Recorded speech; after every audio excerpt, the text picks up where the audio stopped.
Hi, my name is Natalie, and today I'm here to tell you a story about the search for my identity.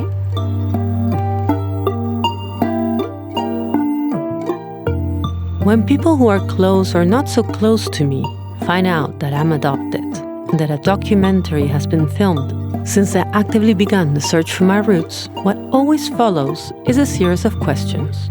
I have been answering these questions for years. Now that we finished filming the documentary, I decided to make this podcast, answering each one of them. Each episode is an answer to a question. Now, who we really are and what our true identity is a question that humans have been asking themselves since the beginning of time. And still, no one really knows what we're made of. Here, I tell you my story, for now. Now, please remember, this is not the truth. This is just my truth. If my story helps you in any way, that's great. So that's it for me, and I wish you a wonderful day.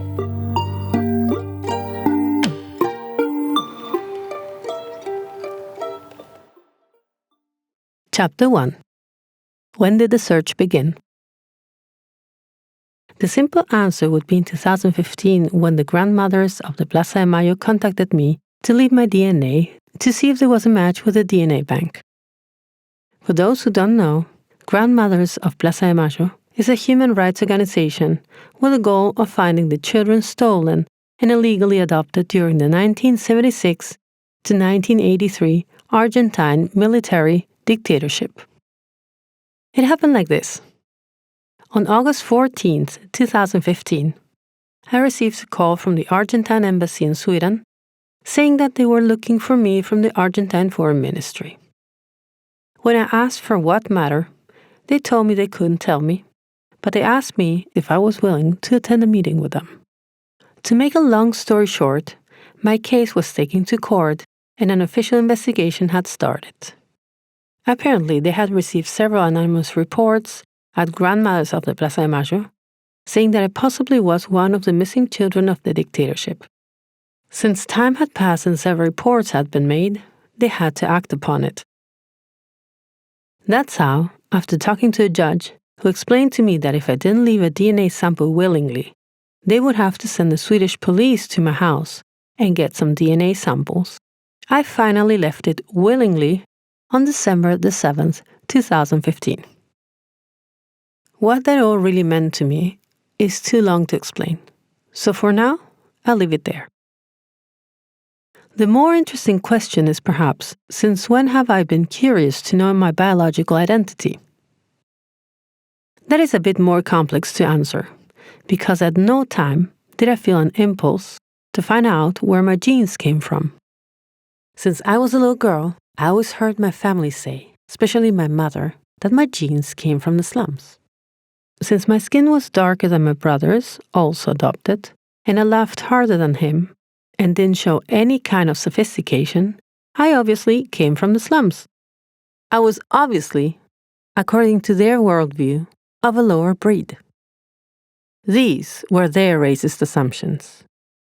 Racism in Argentina is rooted in colonialism that was, of course, very evident in the parts of Buenos Aires where Germans from the Second World War moved.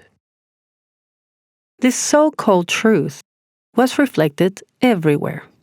At school, for example, I remember that already at the age of 6, some boys approached me at recess and said, "You're brown," which obviously, according to them, wasn't something good. And that continued throughout my school time. It was always clear to me that I did not belong to the so-called superior white race. I had slum genes, and it didn't help the matter that I was going to a German school in Argentina. So why look for more? To have it all confirmed? No. Society had already given me a place and a status, and what I wanted most was to flee from that past and that truth, until one day I was presented with the opportunity to belong to another truth or another reality, to another breed. Instead of being the daughter of a slum person, I could be the daughter of a revolutionary who fought for a better and more just world, a hero who fell into the hands of the enemy.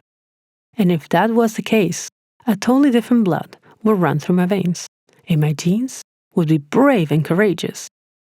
I could be the daughter of a martyr, of a fighter, of a symbol of the truth. So how is it that I dared to believe in a new truth and begin the search? It went like this. One day I was invited to a wedding. The woman getting married was the daughter to the mom that told my mom 22 years earlier that there was a baby girl who was at a doctor and needed to be adopted. Basically, thanks to her, my parents adopted me. I went to the wedding with a boyfriend I had at the time. Once there, we noticed that most of the men were dressed in some police or military-looking uniforms. I noticed that not because I had ever suspected that I was the daughter of the disappeared, but because it seemed ridiculous to me to dress in a uniform for a wedding. As I said before, I never thought I could belong to that small and very special marvel of babies stolen by the dictatorship. It had been made clear to me through the class hatred and racist assumptions that I was a product of a lower social class, and therefore I had no sophistication whatsoever. My existence was of no transcendence, so it didn't dawn on me until the day after, when my boyfriend told me that his father had asked him if the people who were the adoption contact with my family had something to do with the dictatorship. From that day on, I never had peace again. It was so obvious. I already knew what I had to do. It was as if the history of the entire country suddenly hung on my shoulders. There was only one thing I could do: go to grandmothers of the Plaza de Mayo. I finally did it. It took a few months, but I went. I don't remember the exact date, but I know it was before I moved to Sweden the 9th of June 2002, and after a rape I survived the 7th of August 2001. I remember standing at the door of the building with my legs shaking. So scared. But I did it anyway. And that's how the search began. Suddenly I could be someone else. Suddenly I was a special person, a national treasure, the balm that could heal a nation's wounds, the living proof that the truth cannot be killed. That's how, for at least a few years, I got to have new genes. I was someone else.